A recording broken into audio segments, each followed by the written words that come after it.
Masa putih abu-abu mengajarkan banyak hal luar biasa. Menjadi tokoh dalam cerita sendiri menyenangkan. Namun kamu harus tahu, kita juga menjadi tokoh di cerita mereka masing-masing.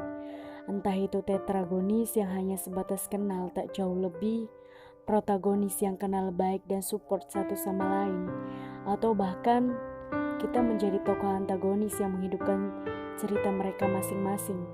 Tapi aku tak peduli peran apa yang aku dapatkan di cerita mereka.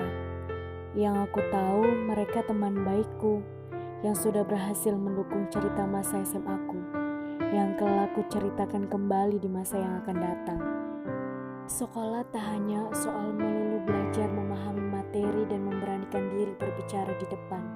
Sekolah lebih dari itu, mematahkan ekspektasi bosan dalam kelas, takut akan tak punya teman, takut akan mendapat nilai merah, dengan realita yang membuktikan bahwa tidak ada kelas yang membosankan, tidak ada orang yang tak punya teman dan santai mendapat nilai merah. Karena kemungkinan besar mendapat nilai merah tak dirimu sendiri, melainkan mereka juga. Kamu dan kita semua tak pernah sedikit pun melewatkan hari-hari di sekolah. Guru-guru yang melaksanakan tugasnya, siswa-siswi yang mendapatkan haknya, dan ibu-ibu kantin yang mencukupi gizi kita selama di sekolah. Menyenangkan, bukan?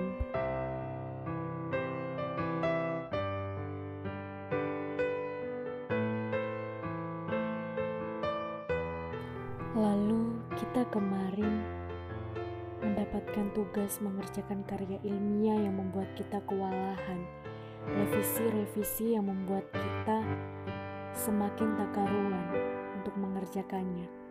Tapi di balik itu semua, kita banyak mendapat pelajaran.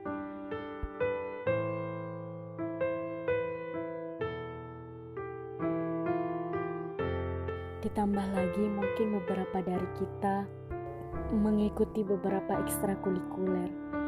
Yang aku pilih adalah pramuka.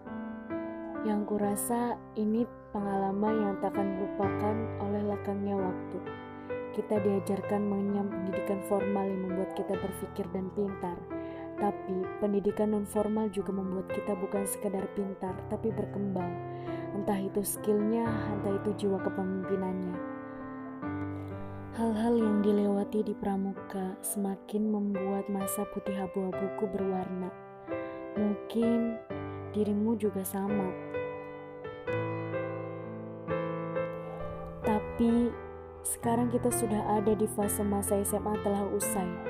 Meski usainya tak seperti tahun-tahun kemarin yang melalui ujian nasional dan beberapa ujian lainnya, segala sesuatu yang kita sudah siapkan matang-matang begitu hancur semua. Sudah banyak harapan yang kita inginkan, tak pernah terfikirkan akan terjadi seperti ini. Perpisahan yang seharusnya kita bisa jabat tangan, peluk hangat teman baik sepertimu, melepaskan segala impian dengan balon udara, merayakan dengan beberapa kegiatan. Mungkin itu hanya ekspektasi untuk sekarang. Kita harus menurunkan ego kita dengan mementingkan keselamatan hidup bersama. Walaupun begitu, aku, kamu, dan kita semua adalah lulusan yang sama seperti tahun-tahun kemarin, dengan segala mimpi dan cita-cita. Terima kasih sudah menjadi tokoh di ceritaku. Jangan pernah menyerah setelah masa ini usai. Untuk kita semua, kita adalah terbaik.